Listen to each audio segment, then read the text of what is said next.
It's day 8 of the Iditarod, and an exhausted Dee Jonro is making her run into the CalTag checkpoint. She's dropped back to 15th place. Over 10 hours off the lead, and she still has 350 more miles to Nome. If she wants to continue her drive for the win, she's got to rest. I'm tired, you know. I am tired. I mean, tired, you know, bone tired.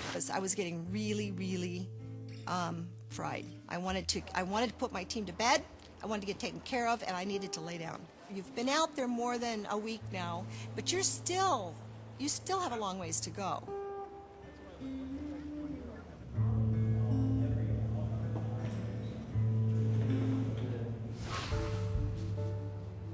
Nearly 100 miles back, Darren Nelson has made it to the Galena checkpoint.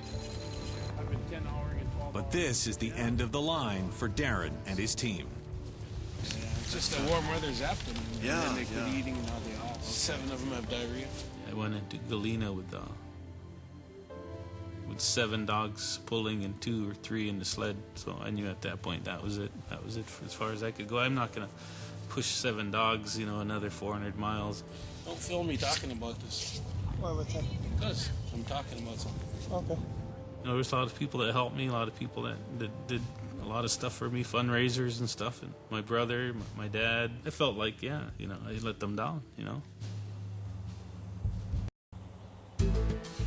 100 miles up ahead on the trail from CalTag to Unalakleet, the cat and mouse game between Lance Mackey and Jeff King comes to a crucial head. Jeff King has made up some time on his last run. His strategy of having Mackey break trail for him is working.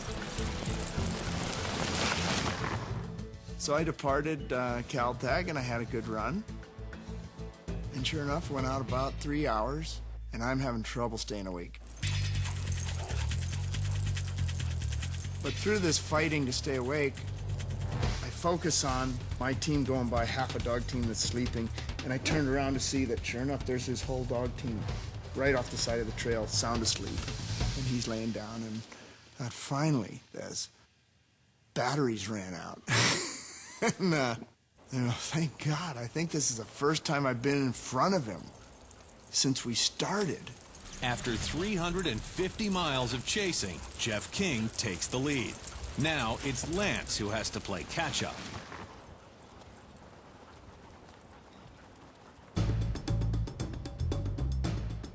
I woke up right when he passed me, and you know, you still have chores to do, and you know, you got to feed him and booty him. Either he was faster than I anticipated, or I slept longer than I wanted to, because by the time I was ready to leave and actually move on down the trail, it was about an hour and a half after he had passed me.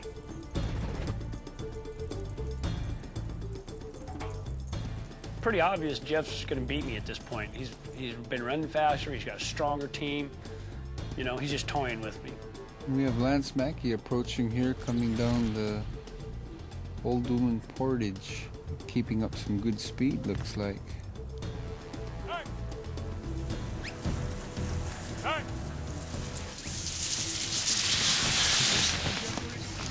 Yep. Hey. A couple hours ago, huh? How about an hour? Okay. Hey, Don, put something.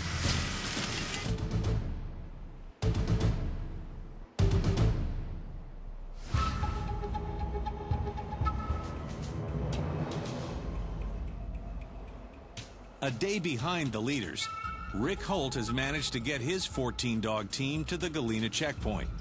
So from Ruby down to Galena, punchy trail on the Yukon. I'm thinking it's supposed to be hard packed like a freeway, and one of the dogs pulls up with a little bit of a limp.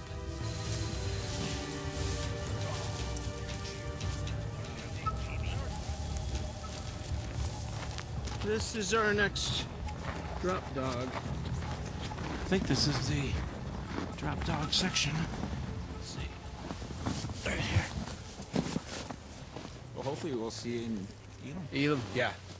If I have to walk there myself, dragging 6 dogs behind me, I'll be there. So I don't plan on giving up. Take it easy, Dennis.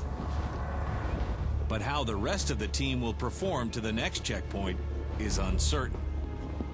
A lot of my dogs have diarrhea pretty bad, and so I'm overly concerned about hydration at this point. I want to make sure that they're all staying hydrated, and it's been going on for a few checkpoints. The whole diarrhea thing is kind of building up, and it's spreading throughout the team. Alrighty.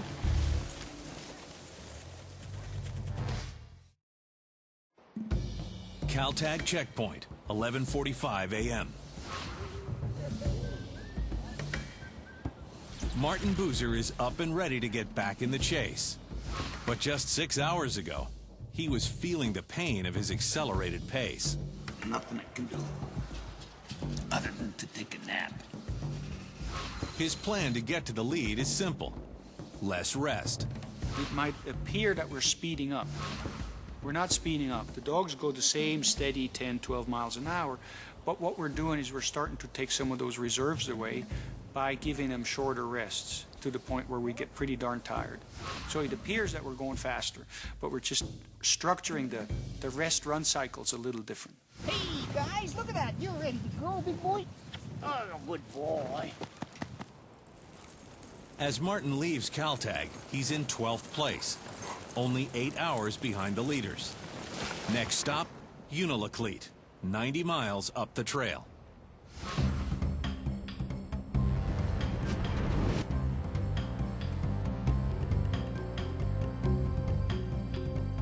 Just outside of Unalakleet, Lance Mackey and Jeff King are racing to the checkpoint. King is beating Mackey by 90 minutes and about to claim a handsome prize, $2,500 worth of gold nuggets.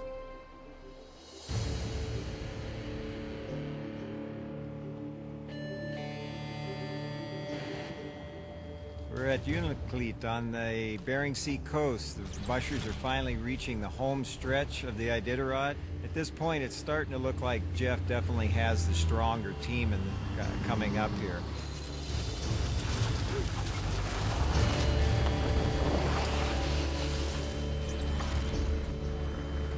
Congratulations, you just won the Gold Coast Award. We just counted it up on here. You just tied Martin Boozer for 5-time winner. Yeah! So. Gold nuggets. You get $2,500. Even the dogs like it. Wow. Hard earned, man. Cool.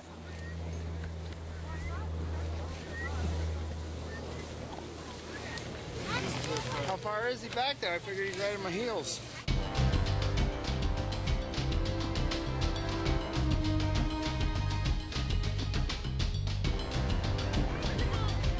As Lance slides into Unalakleet, it's clear his team can't outrun King's.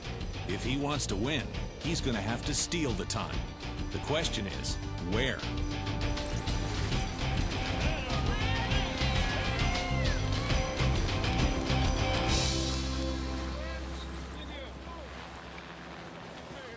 When I got to Unalakleet, an hour and a half behind him, I thought it was kind of odd that he's still out there messing with his team and doing chores and stuff, even an hour and a half into his checkpoint. Hey, you were so good, man. You were such a good brother. My chores were done a lot faster than an hour and a half. He's a hell of a competitor with a great team. I'm not worried about him. I'm worried about my team. You know, if he gets there in front of me, so be it. I'm doing the best I can with what I have, and you know, the outcome remains to be seen. I came in ahead of him last year also, and he gained a huge amount. Oh, yeah, I did. This is exactly the same scenario as last year. Exactly. Came in here an hour behind him last year. We all know how that story ends.